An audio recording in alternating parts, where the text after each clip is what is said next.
अस्सलाम वालेकुम नाज़रीन, तव्हां ॾिसी रहिया आहियो GM न्यूज़। नबागो खां असांखे रिपोर्टर सरफराज़ अहमद बकारी रिपोर्ट करे रहियो आहे। नाज़रीन, पारा चनार में थियल दहशतगर्दी जे वाक़े जंहिंमें शिया कम्यूनिटी जे 103 माण्हुनि जिन में मासूम ॿार, औरतुनि ऐं मर्दनि खे बेदर्दी सां शहीद करण ख़िलाफ़ सिकंदर ख्वाजा, मुअज़्ज़म अब्बास, आतिफ़ अब्बास, मक़सूद अब्बास, कंबर शाह ऐं ॿियनि जी अॻवानी में बदर चौक खां प्रेस क्लब ताईं रैली कढी एहतजाजी मुज़ाहिरो कयो वियो। मुज़ाहिरीन पारां चनार वाक़े जी सख़्त मज़म्मत कंदे दहशतगर्दनि खे अबरत जो निशानो बणाइण जो मुतालबो कयो वियो। वधीक ॾिसंदा रहो सरफराज़ अहमद जी हिन रिपोर्ट में। जी 1000 मासूम कत्ल थी चुका आहिनि गज़ा में, लेकिन ही शराब खां वांदा न आहिनि।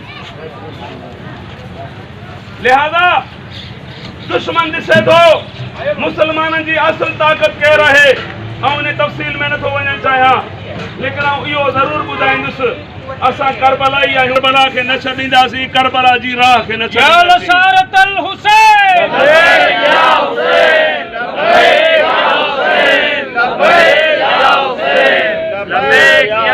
अफ़सोस जो मक़ाम आहे, मीडिया खोलो रुगो कश्मीर कश्मीर कश्मीर लॻो पियो आहे।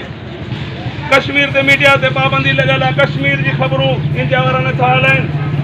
ख़ुदा जो कसम, मूंखे ॾाढो ताजुब थियो जॾहिं राति मूं रेडियो पाकिस्तान ते ख़बरूं ॿुधियूं।